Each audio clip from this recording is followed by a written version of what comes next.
আসসালামু আলাইকুম সুপ্রিয় শিক্ষার্থীবৃন্দ। আজকের ক্লাসে আমরা 8.4.3 এখানে একটা গল্প আছে, এটা নিয়ে আলোচনা করব এবং আলোচনা শেষে আমরা কলম মেলানোর চেষ্টা করব। তো গল্পটা সবাই মনোযোগ দিয়ে দেখবে। তো দেখো, গল্পটির নাম হলো এ কোরিয়ান ফোক টেল, কোরিয়ান একটি লোককথা। তো চলো আমরা গল্পটা পড়া শুরু করি। লং এগো, অনেক দিন আগে, ইন টাইমস গ্রেট কিং, অনেক দিন আগে, কোরিয়া একটি বিখ্যাত রাজার সময়, ইন কোরিয়ার একটি বিখ্যাত রাজার সময়, টু ব্রাদার্স, দুইটা ভাই, লিভড, বাস করতো, উইথ দেয়ার এল্ডার ফাদার, তাদের বয়স্ক পিতার সাথে, ইন এ হাউস, একটি বাড়িতে, অন মাউন্টেন সাইড মানে হলো পাহাড়ের পাদদেশে, near the blanks of following river, অর্থাৎ ব্ল্যাঙ্ক অর্থ হলো তীর, অফ ফলোয়িং রিভার মানে প্রবাহমান নদীর তীরে তারা পাহাড়ের পাশে বাস করত। From a very young age, তাদের ছোটবেলায়, দি টু বয়েজ, দুইজন বালক, দুইটা ছেলে, were indifferent and day and night, মানে তার দুইটা ছেলে ছিল, ছেলে দুইটা হলো রাত এবং দিনের মতো বিপরীতমুখী ছিল। নবু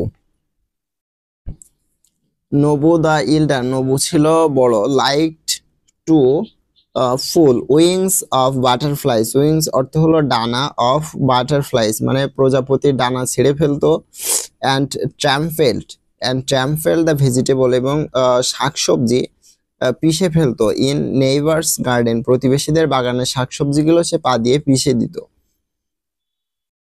হি was very cruel and selfish, সে ছিল অনেক ক্রুল অর্থ নিষ্ঠুর, এবং সেলফিশ অর্থ স্বার্থপর, সে অনেক নিষ্ঠুর এবং স্বার্থপর ছিল।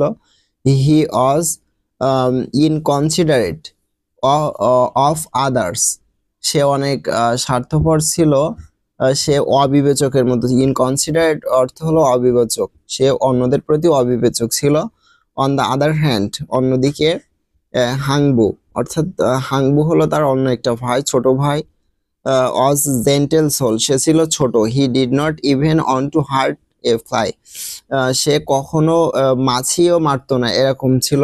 Hungbu respect his father, Hungbu তার বাবাকে, অ্যান্ড এল্ডার ব্রাদার, এবং তার বড় ভাইকে অনেক সম্মান করত। সামটাইম পিপল, মাঝে মাঝে মানুষ, উড ব্লেম অর্থ অপবাদ, তার মাঝে মাঝে মানুষটার কাছে অপবাদ দিত, হিম তাকে, for something his brother did, তার ভাইয়ের যে অপরাধ করত তার কারণে তাকেও দোষারোপ করত। ইট ইজ বেটার দ্যাট, এটা ভালো যে, আই টক দি ব্লেম, আমি এটা শুনছি। He would say to himself, সে নিজেকে বোঝাতো, rather that bring dishonour on my father and elder brother, সে নিজেকে বোঝাতো যে, সে এটা নিয়ে ভাবতো তার পিতা এবং বয়স্ক পিতা এবং তার ভাইকে অপবাদ দেওয়া, সে বরং তাকে বলছে, এটা সে ভালো মনে করত। ইয়ার আফটার ইয়ার, বছরের পর বছর, দি হারভেস্ট ফেস্টিভ্যাল অর্থ অনুষ্ঠান, নবান্ন উৎসব, ওয়েন্ট আসতো, স্প্রিং রেইনস বসন্তের বৃষ্টি, fill and summer the warm sun সূর্য down a house by river, নদীর পাশে তার বাড়িতে গ্রীষ্মের বৃষ্টি আসতো এবং নদীর ধারে তার বাড়ির উপর সূর্য উজ্জ্বলভাবে কিরণ দিত। The two boys grow of, দুই ভাই বড় হতে থাকলো, and when they became young man, তারা যখন যুবক হয়ে গেল, দে ম্যারিড, তারা বিবাহ করলো। ছুন শীঘ্র, হ্যাংবো অ্যান্ড ন্যাবো হ্যাড চিলড্রেন, তাদের বাচ্চা হলো, অফ দেয়ার ওন, তাদের নিজের, অ্যান্ড দে লিভড টুগেদার, তারা একত্রে বাস করতে থাকলো, with their father and grandfather, বাচ্চাগুলো তাদের বাবা এবং তাদের বাবার বাবা অর্থাৎ তাদের দাদার সাথে বসবাস শুরু করলো, আন্ডার দ্য সেম রুফ, একই ছাদের নিচে। হোয়াইল, যখন Hungbu and his wife work, যখন কঠোর পরিশ্রম করতো হ্যাংবো এবং তার স্ত্রী, অ্যাট সোর্স বাসাবাড়ির, Nolbu said to idling his thumbs and scowling, সে পায়ের উপর পা দিয়ে খেত। He was waiting impatiently till day when house and everything in the world belonging to him and alone. অর্থাৎ তার যে বড় ভাই ছিল সে সবসময় অপেক্ষা করতো কবে তার বাসার সব নিয়ন্ত্রণ ক্ষমতা তার নিজের হাতে আসবে। নাবু ওয়াইফ, নাবুর স্ত্রী, স্টেট ইনডোরস, সে ঘরের ভিতরে থাকতো অল ডে অল ডে ফ্যানিং। ফ্যানিং অর্থ হলো বাতাস দিত। Her self and children played, বাচ্চারা খেলা করতো তাদেরকে বাতাস দিত। 1 year at the beginning, 1 বছর হয়ে গেল। Of the fell festival their aged father dead, তাদের বাবা মারা গেল। After the funeral and days of mourning were over, তাদের বাবার অন্ত্যেষ্ট ক্রিয়া করার পর অর্থাৎ সৎকার করার পর, নাবু বলল হিজ ব্রাদার ইনটু দ্য ক্রয়েড, তার ভাইকে বলল অ্যাজ ইউ নো, তুমি কি জানো, মাই ডিয়ার ইয়ঙ্গার ব্রাদার, তো তুমি কি জানো ছোট ভাই, আওয়ার ফাদার, আমাদের বাবা, left his house and everything into me, সবকিছু জ্যেষ্ঠ অর্থাৎ আমাকে দিয়ে গেছে। অ্যাজ আই অ্যাম ওল্ডেস্ট, কারণ আমি সব থেকে বড়। I am tired of having you and your family around, তুমি এবং তোমার পরিবার চারপাশে ইটিং আপ, সবকিছু খেয়ে নিচ্ছ। অল আওয়ার ফুডস, আমাদের সব খাবার খেয়ে নিচ্ছ। And crowding into every room, এবং প্রত্যেকটা রুম জনকীর্ণ করে ফেলেছো। ইন হাউস, বাড়ির। বি অফ উইথ মি, এখান থেকে বের হয়ে যাও। He said spitefully, and don't brother to come back, এখানে আর কখনো ফিরে আসবে না। হ্যাংবো নট অ্যান্ড সেড, তার ভাইকে জড়িয়ে ধরলো এবং বলল it shall be as you wish my brother, তুমি যেমনটা চাও তেমনটাই হবে আমার প্রিয় ভাই। অ্যান্ড দ্যাট এভরি আফটারনুন, সে ভেরি আফটারনুন, সে বিকেলে বেরিয়ে পড়লো। হিজ ওয়াইফ, দেয়ার 3 চিলড্রেন, তার 3টা বাচ্চা তার স্ত্রী নিয়ে। Set off down the mountain side, and with nothing but few belongings on their backs, তাদের ব্যাগ সবকিছু গুছিয়ে নিয়ে পাহাড়ের পাশ দিয়ে তারা হেঁটে চললো। New home, find a new home, নতুন বাড়ির খোঁজে তারা বেরিয়ে পড়লো।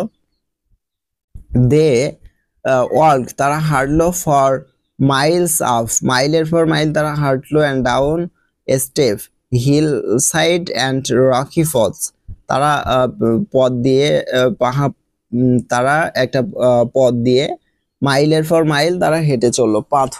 পাহাড়ের যে পথ থাকে এগুলো। দি উইন্ড বিলো, বাতাস বইতে শুরু করলো। দিয়ার ফেস, তাদের মুখ দিয়ে বাতাস বইতে শুরু করলো। And dry leaves cracked under their weary feet, তাদের পায়ের পাতা দিয়ে পাতার একটা খসখসানি আওয়াজ হতে থাকলো। Towards everything there come upon a small shack in a forest clearing up other side a mountain side, তারা একটা ছোট বাসা দেখতে পেলো এবং যেখান থেকে পাহাড়টা খুবই স্পষ্টভাবে দেখা যায়। লেট আস ওয়েট, এখানে অপেক্ষা করো। হ্যাংবুইন and his wife said each other, তা একে অপরকে বলল হ্যাংবু এবং তার স্ত্রী। Perhaps the people who lives will return, মানে এই বাসায় কেউ একটা বাস করে, তারা এখানে ফিরে আসবে। অ্যান্ড গিভ আস শেল্টার, আশ্রয়স্থলে ফিরে আসবে তারা। দি মুন রোজ, সূর্য উঠল। ক্যাস্টিং ইট সিলভার লাইট, তার সোনালি আলো ফেলতে শুরু করলো। On the trees and the branch below,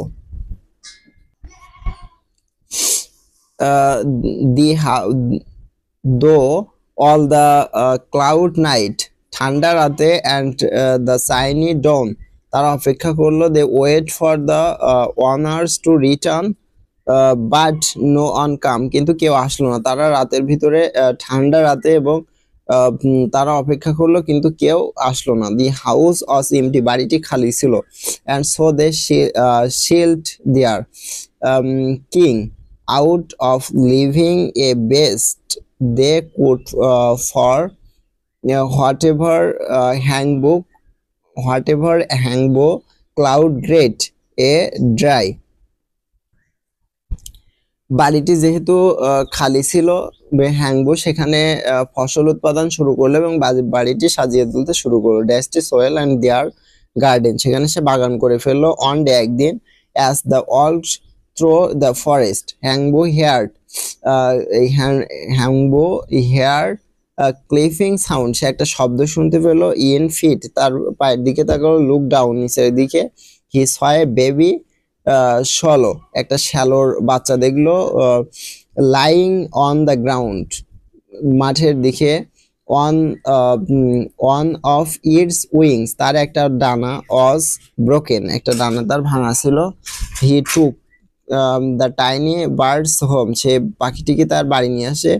he or the wing carefully, তাকে যত্ন করে। ইন সফট কটন, একটা তোলা দিয়ে তার পাখাটা মুড়িয়ে দেয়। হি অ্যান্ড হিজ ফ্যামিলি, সে এবং তার পরিবার। Looked after but until the broken, যতক্ষণ পর্যন্ত তার ডানা ঠিক না হয় তারা তাকে করতে লাগলো। And soon after the swallow fly away, সে দ্রুত সুস্থ হয়ে উড়ে গেল। অটাম পাস্ট, শরৎ চলে যায়। অ্যান্ড দেন, এবং তারপর উইন্টার কাম, তারপরে শীত আসে। They barely made it the spring, বাগানে মই দেওয়ার সময়। ওয়ান ডে, একদিন, as Hungbu was raking the garden, একদিন বাগানে মই দিচ্ছিল। হি হ্যাড, সে শুনতে পেল। ফ্যামিলিয়ার চার্ফিং সাউন্ড, মানে একটা কিচিমিচি আওয়াজ শুনতে পেল। দি শ্যালো হি সেভড, মানে সে যে শ্যালোটাকে রক্ষা করে বাঁচিয়েছিল। ওয়াজ ফ্লাইং ওভারহ্যান্ড, মানে তার উপরে সে উড়ছিল। ডাউন, নিচে। Swift and dropped three small, তাও সে উপর থেকে ছুড়ে দিল থ্রি স্মল হোয়াইট সিড, সাদা বীজ, তিনটা সাদা বীজ দিল। অ্যান্ড হ্যান্ড, তার হাতে তিনটা সাদা বীজ ছুড়ে দিল। হাত। হাংবো প্ল্যান্ট, হাংবো প্ল্যান্ট দ্য সিড, মানে বীজগুলো লাগায়। অ্যান্ড ওয়াটার দেম, এবং তারপর সেখানে পানি দেয়। The seed took root in few weeks, মানে কিছু সপ্তাহের ভিতরে সেখানে শিকড় গজায়। দে বিগেন, তারপরে টু স্প্রাউট, স্প্রাউট অর্থ হলো অঙ্কুরিত হওয়া বা যে কোলা বেরোনো যেটা বলি ওইটা। And blossom soon three small guards, সেখান থেকে তিনটা গাছ জন্ম নিল। ব্রাইট অ্যান্ড ইয়েলো, উজ্জ্বল হলুদ। উজ্জ্বল হলুদ। অ্যাফার্ড ভ্যানিশ, সেখান থেকে তিনটা উজ্জ্বল হলুদ লাউ হলো। ভিন্স, লাউ। When when the gourds were ripe and ready, যখন সেগুলো পরিপক্ক হয়ে গেল। Hungbu went to harvest them, সেগুলো উঠাতে গেল। বিফোর হি ক্লাউড, যখন সে ছাড়াবে। Toss them, they opened up all the themselves, নিজের থেকে তার হাতে এসে সেটা পড়লো। Yards and yards of shimmering silk, সেখান থেকে গজের পর গজ সিল্কের শাড়ি। হ্যান্ডফুলস গোল্ডস কয়েন্স, স্বর্ণের কয়েল। কাম আউট, বেরিয়ে আসলো। ফার্স্ট গার্ড, প্রথম লাউ থেকে। Sacks and sacks of rice come out from the second one. And seven ক্রাফটেন্স, মুঠো মুঠো স্বর্ণের কয়েল বেরিয়ে আসলো। এরপরে তৃতীয়টা থেকে। And seven carpenters comes out from the third, এবং তৃতীয়টা থেকে সেতর বেরিয়ে আসলো, সুতোর বেরিয়ে আসলো। The carpenters instantly set to work hammering and sawing, তারপরে তারা সে নির্মাণ শুরু করে দিল।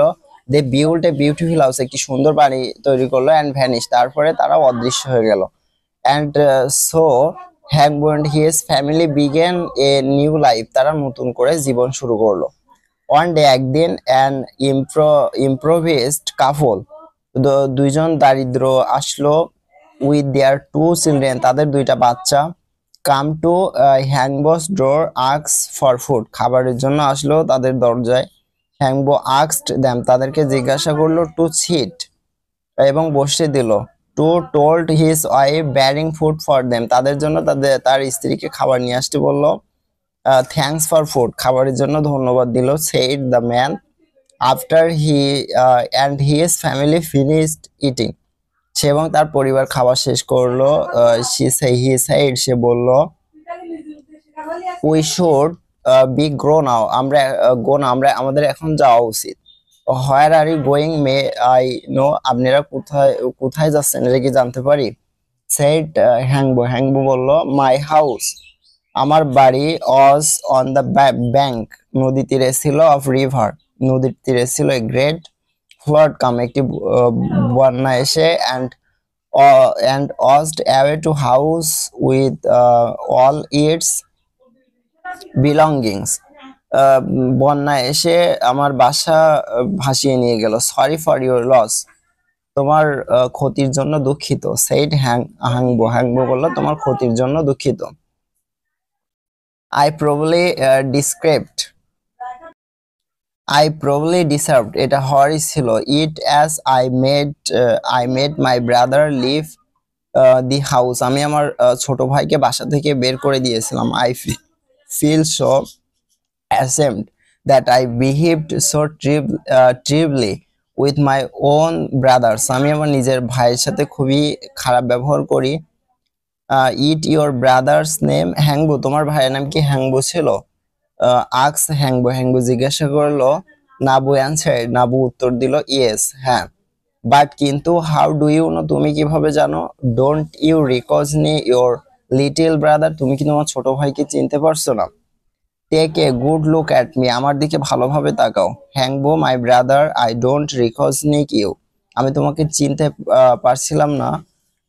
ইট অ্যাটিয়ার এ নোবেল ম্যান, এই আকর্ষণীয় পোশাকে দেখে তোমাকে চিনতে পারিনি। Will you not embrace me brother, আমাকে ক্ষমা করে দাও। Said Hungbu, forgive me brother for what I don't, আমি যা করেছি সবকিছুর জন্য দুঃখিত। সেইড নোবো বলল, there is nothing a forgive, সবকিছু ভুলে যাও। সেইড হ্যাংবো বলল, two brothers embraced is other will try eyes, অশ্রুসিক্ত করলো কান্নায় দুই ভাই। They lived a rest of day as on being happy family, তারা সুখী পরিবার নিয়ে বসবাস শুরু করলো। এটাই ছিল এখানের গল্প। The thematic metaphor in his Korean folk tale in his contest between, এই কোরিয়ান ফোকের লোককথায় ভাবগত রূপ হলো গ্রেটস অ্যান্ড জেনারসিটি, লোভ এবং উদারতা। And embodied by the two brothers, দুই ভাইয়ের ভিতরে নাবু এবং হ্যাংবোর ভিতরে যে উদারতা প্রকাশ পায়। নাবু রিপ্রেজেন্ট গ্রেট, নাবু উপস্থাপন করে greed selfishness and discard for others, লোভ, স্বার্থপরতা এবং অন্যদের অসম্মান এটা প্রতিনিধিত্ব করে। হোয়াইল হাংবো, যখন হাংবো এমবর্ডেডস কাইন্ডনেস, জেনারসিটি অ্যান্ড সেলফলেসনেস, যেখানে হাংবো দয়া, উদারতা এবং নিঃস্বার্থতাকে বাস্তবে রূপদান করে। The story illustrate how the action and attitude for these two, গল্পটি ব্যাখ্যা করে এই দুজনের কাজ ও আচরণ কিভাবে characters lead to very different outcomes their lives, তাদের জীবন ভিন্ন ভিন্ন ফল বয়ে আনে। নাবুরস সেলফলেস লিড হিম, তাকে নিয়ে যায়, to drive his brother and family out for their home, নাবুর স্বার্থপরতা তার ভাই ও পরিবারকে তাড়িয়ে দিতে ভূমিকা পালন করে। While যখন হাংবোর্স generosity leads him to help wandered bird, bird and feed poor family. যেখানে হাংবু উদারতা দেখায় এবং আহত আহত পাখিদেরকে সাহায্য করে। এরপরে ই নাম্বারটা খেয়াল করো, ইন দ্য এন্ড সর্বশেষে ইট ইজ হাংবোর্স kind and give nature that that রিঅর্ডারেট। পরিশেষে হাবু দয়া দান এবং স্বভাব তাকে পুরস্কৃত করে। As there receives magical guards that bearing him great wealth and happiness. ফলে সে জাদুর লাভ পেয়ে যায় এবং তাকে সম্পদ এবং সুখ সমৃদ্ধি এনে দেয়। Currently Nabours receives a hardship, poverty and the suffering. অপরপক্ষে নবু কষ্ট দুঃখ ও দুর্ভোগ পায় দ্যাট টিচেস, যেটা তাকে শিক্ষা দেয় হিম ভ্যালু ফর গিফটনেস অ্যান্ড রিকনসিলিয়েশন, যাকে ক্ষমা এবং পুনর্মিলনের গুরুত্ব তাকে শিক্ষা দেয়। মানে তাদের দুই ভাইয়ের যে পুনরায় আবার দেখা হয় এটাই বোঝাতে চাইছে। পরেরটা দেখো, the story suggests that kindness and generosity can bring great rewards both material and emotional. গল্পটি নির্দেশ করে যে দয়া বড় পুরস্কার বয়ে আনতে পারে, যা আবেগকে উভয় ক্ষেত্রে। এটা আমরা 6 নাম্বারটার সাথে মেলাতে পারি। দেখো, while যখন selfishness and greed ultimately led to unhappiness and isolation, যেখানে স্বার্থপরতা ও লোভ শেষ পর্যন্ত অশান্তি এবং বিচ্ছিন্নতার দিকে ধাবিত করে।